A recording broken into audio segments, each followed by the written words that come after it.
উস্তাদরা শিখাইছে, আমাদের মাতা পিতা শিখাইছে, আমাদের ঈমান আমাদের মাতা পিতা আমাদেরকে শিখাইছে, আমাদের উস্তাদরা আমাদেরকে শিখাইছে।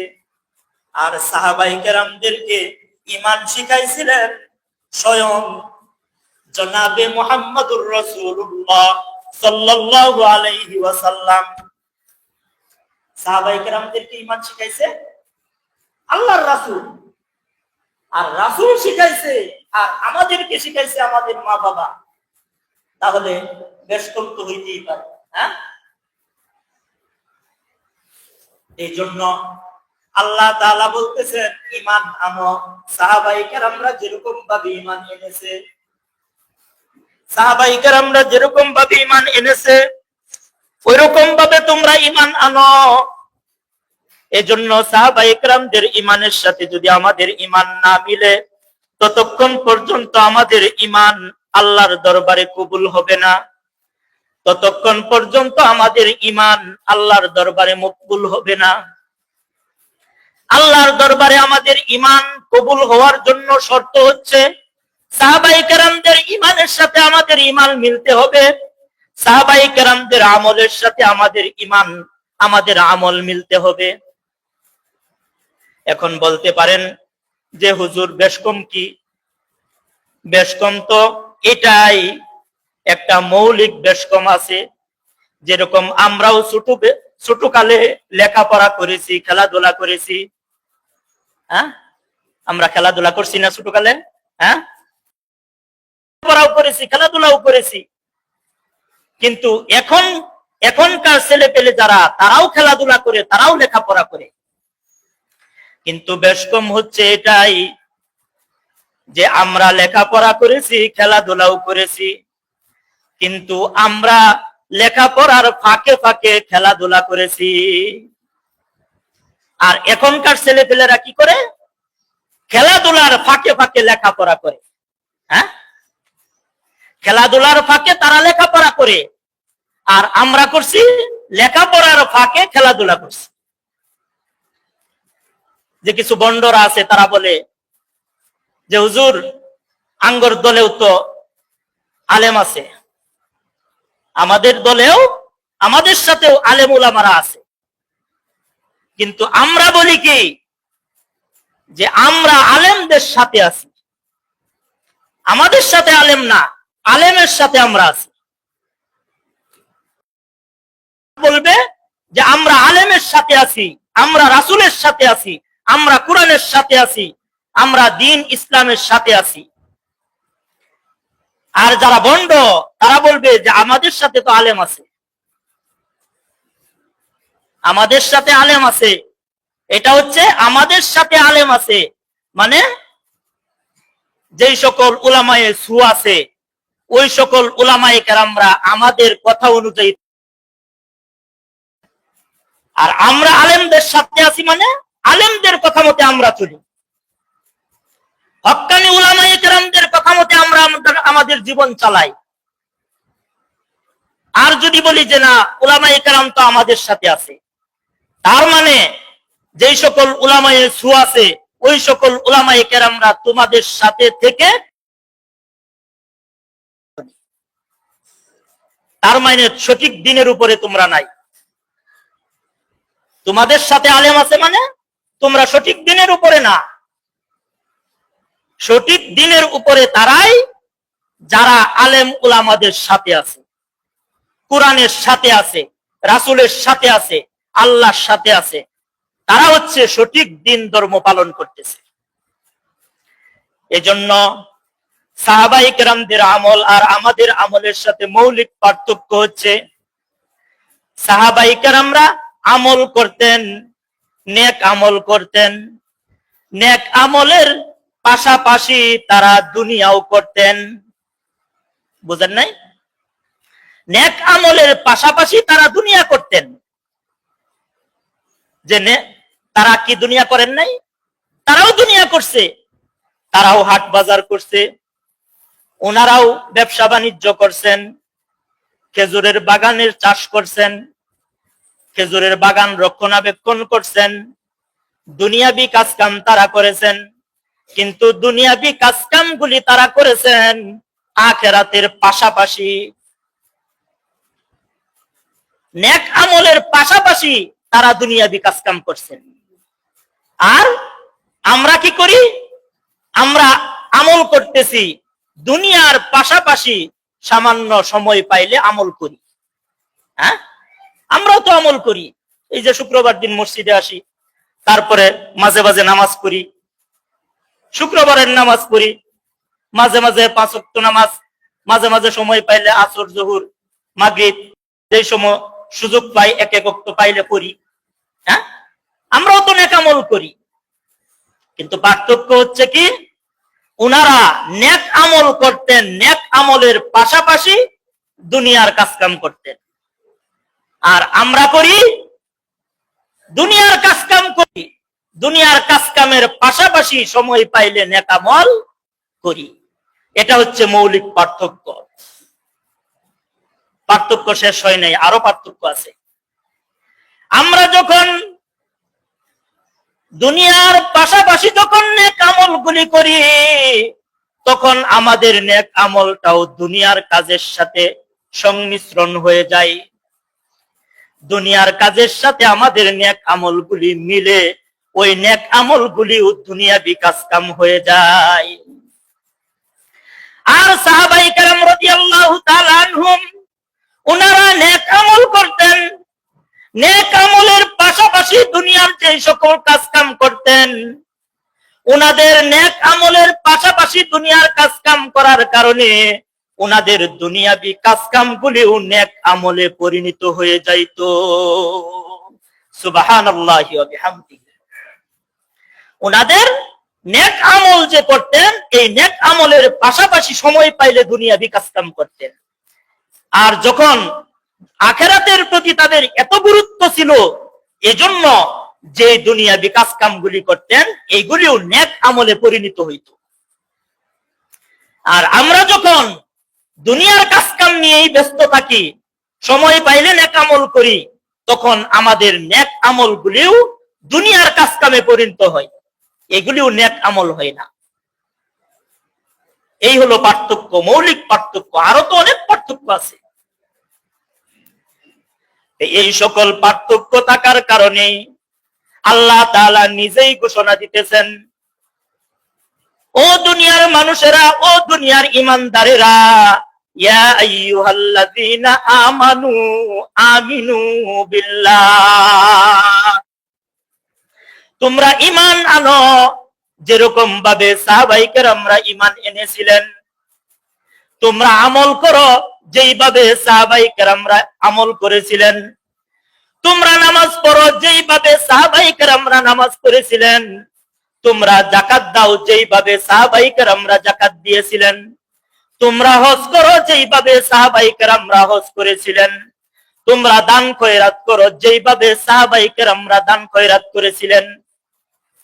যদি সাহাবায়ে কেরামদের আমলের সাথে তোমাদের আমল মিলাইতে পারো, তাহলে তোমাদের আমল যদি মিলে যায়, তাহলে আল্লাহ তাআলা বলেন, কুরআনুল কারীমের আরেক আয়াতে আল্লাহ তাআলা বলেন, ওয়াস-সাবিকুনাল আউওয়ালুনা মিনাল মুহাজিরিনা ওয়াল আনসার ওয়াল্লাযীনা ইত্তাবাউহুম বিইহসানির রাদিয়াল্লাহু আনহুম ওয়া রাদু আন যালিকাল ফাওজুল আযীম।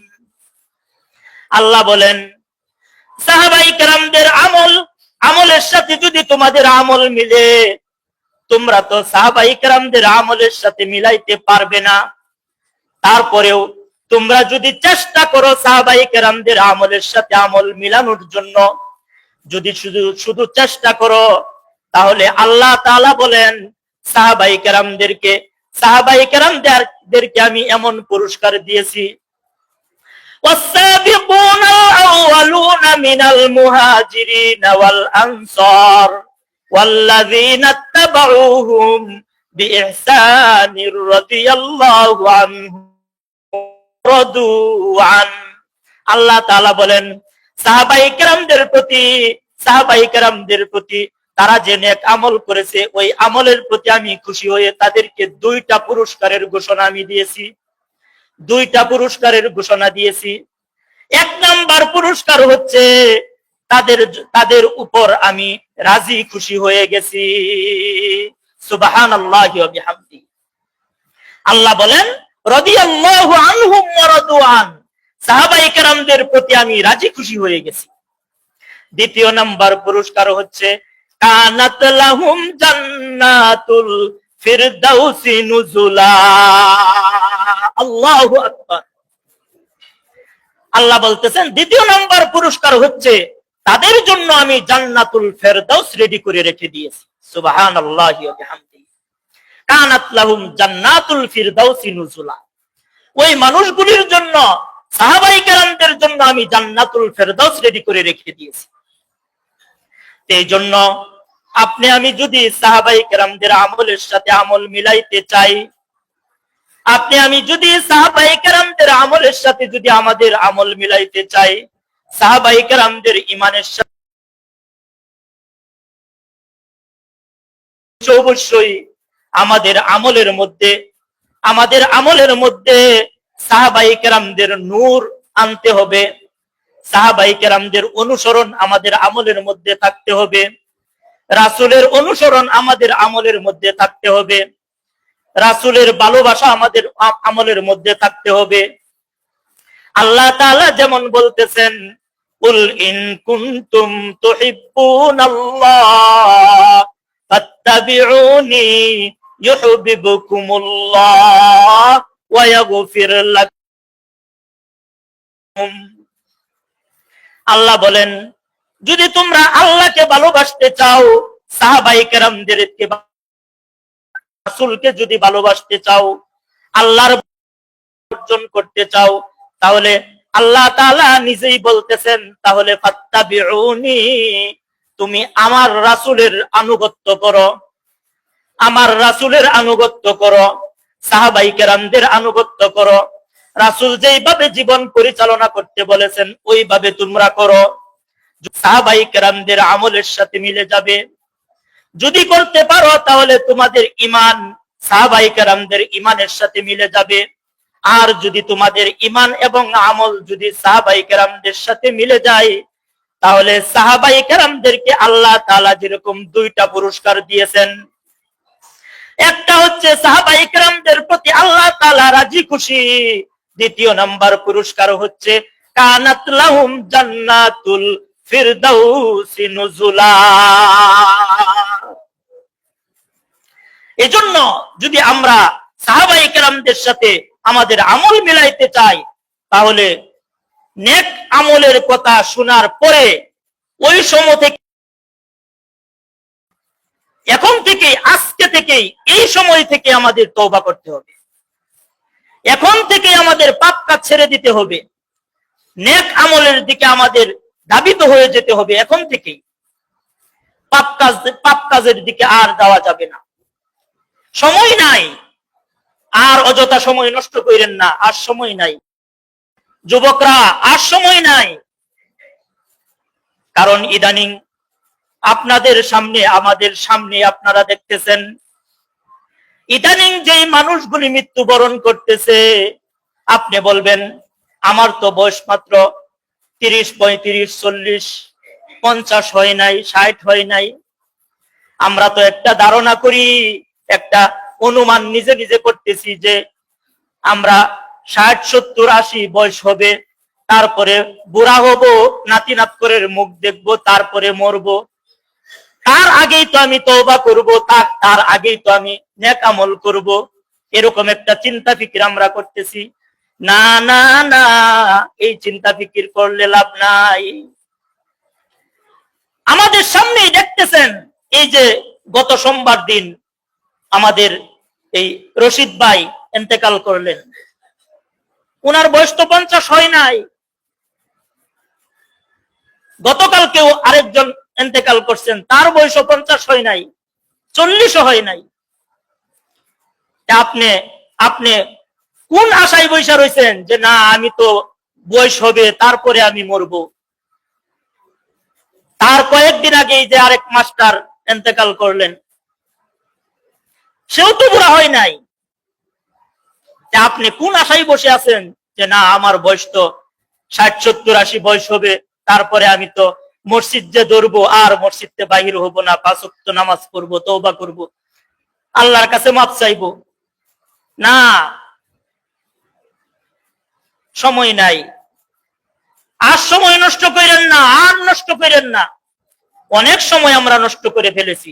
আল্লাহ বলতেছেন, আলাম ইয়ানি লিল্লাযীনা আমানু আন তাখশা কুলুবুহুম লিযিকরিল। আল্লাহ বলেন, তোমাদের কি এখনো সময় হয় নাই? আর কতকাল তোমরা গাফেল থাকবে? আর কতকাল তোমরা বেআমুলের মধ্যে থাকবে? আর কতকাল তোমরা তওবা না করে থাকবে? আর কতকাল তোমরা দেরি করবে? আল্লাহ বলেন, তোমাদের কি এখনো সময় হয় নাই? তোমাদের তো হিসাবের সময় খুব নিকটবর্তী। ইকতারাবা লিন-নাসি হিসাবুহুম ওয়া হুম ফি গাফলাতিন মুরিদুন। আল্লাহ বলেন, তোমাদের হিসাব তো খুব নিকটবর্তী, তোমাদের হিসাব তো খুব কাছাকাছি, তোমরা এখনো কেন গাফেল হয়ে আছো? ওয়া হুম ফি গাফলাতিন মুরিদুন, তোমরা কিভাবে এখনো গাফেল হয়ে আছো? ইকতারাবা লিন-নাস, তোমাদের হিসাবের সময় তো চলে আসছে। বন্ধু, এই চিন্তা করার সময় নাই, এই চিন্তা করার সময় নাই যে আমি তো আর কিছুদিন পরে তওবা করব, আমি তো আর কিছুদিন পরে মরবো। যেই মানুষগুলি ইন্তেকাল করেছেন, তাদের কারগুজারি, তাদের কথাবার্তা, তারা যে আশা ভরসা করেছিল, এগুলি শুনছি, এগুলি শুনে দেখছি তাদের অনেক লম্বা আশা ছিল, গাড়ি করবে, বাড়ি করবে, তারপরে আরো দুনিয়ার মধ্যে অনেক কিছু করবে, এরকম আশা ভরসা ছিল। যদি জানতো আপনি আমি যেই ধ্যান ধারণা করে বসে আছি, এরকম ধ্যান ধারণা তাদেরও ছিল, যদি জানতো তাহলে এত লম্বা আশা করতো না। এজন্য এখনই তওবা করেন, এখন তওবা করেন, এখন তওবা করেন যে আমি আর পাপ কাজ করব না, আমার আর সময় নাই। সাহাবায়ে কেরামরা, উনাদের গুণ ছিল, উনারা শুনতেন, সাথে সাথেই আমল করার চেষ্টা করতেন, সাথে সাথেই আমলে লেগে যেতেন। এই ছিল সাহাবায়ে কেরাম। আর আপনি আমি শুনি, শোনার পরে চিন্তা করি যে না, এইগুলি তো হুজুর ওয়াজ করতেছে, আমাদের তো এখনো সময় হয় নাই, আমাদের তো সময় হয় নাই। হুজুরে তো সাহাবায়ে কেরামদের আলাপ করতেছে 14 বছর আগের আলাপ, তারপরে ওইগুলি হচ্ছে সৌদি আরবের কথা, ওইগুলি অমুক দেশের ঘটনা, আমাদের তো না। না বন্ধু, অমুক দেশের ঘটনা বলতেছি না, 1400 বছর আগের কথা বলতেছি না, আপনাকে আপনাকে বলতেছি, আপনাকে বলতেছি, এই মুহূর্তে আপনাকে বলতেছি, তওবা করেন, এখনো তওবা করেন, এখন তওবা করেন, আর সময় নাই। এই জন্য সাহাবায়ে কেরামদের আমলের সাথে যদি আমাদের আমল মিলাইতে চাই, তাহলে এখন এই মুহূর্তে আমরা যদি মুসলমান দাবি করতে চাই, এই মুহূর্তে আমাদের তওবা করতে হবে।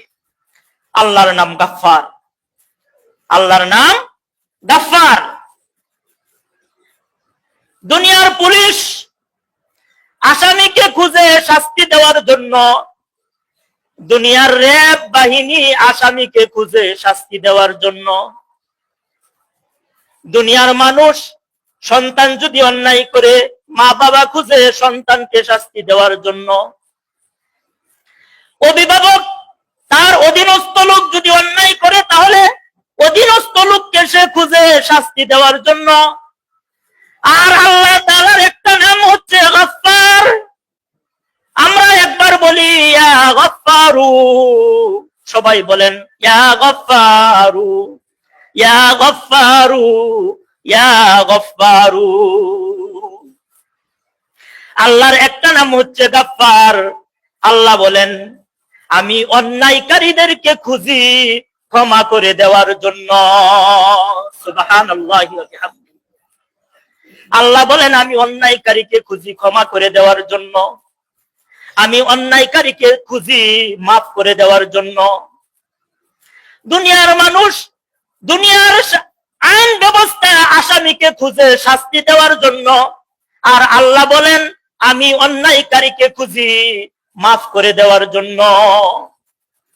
তারপরেও যদি আমরা আল্লাহর কাছে মাফ না চাই, আল্লাহর কাছে যদি ক্ষমা প্রার্থনা না করি, তাহলে এই ব্যর্থতার জন্য আমাদের চিরদিন জাহান্নামের শাস্তি ভোগ করতে হবে,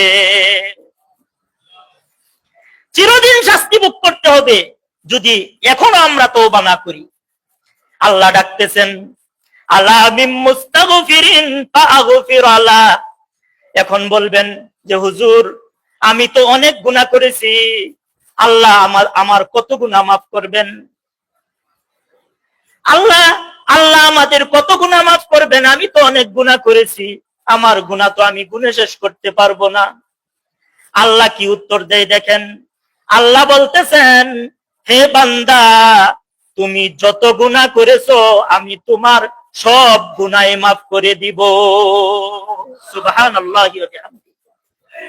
তুমি যত গুনাহ করেছো সব গুনাহ আমি মাফ করে দিব। তুমি এটা মনে করো না যে আমি মাফ করতে পারবো না।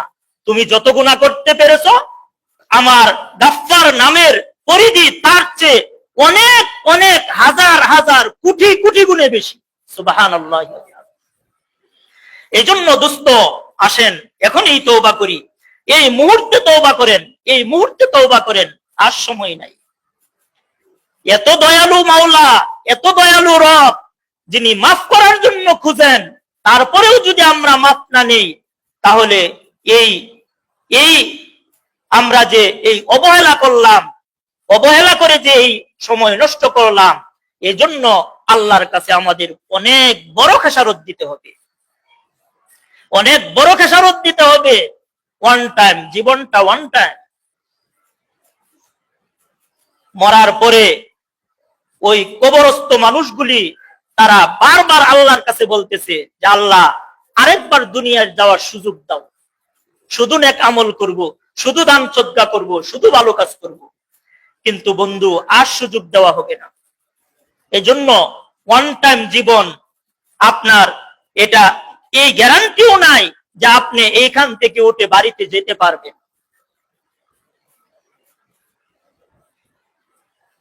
এই জন্য আমাদের এখনই তওবা করার দরকার, এখনই তওবা করার দরকার, এখন থেকেই পাপ কাজ ছেড়ে দেওয়ার দরকার, এখন থেকেই নেক আমলের মধ্যে লেগে যাওয়ার দরকার। আল্লাহ তাআলা আমাদের সকলকেই এই সকল ভালো কথাগুলি আমাকে সহ সকলকেই যেন আল্লাহ তাআলা বুঝা এবং আমল করার তৌফিক দান করেন। সকলেই বলে আমিন।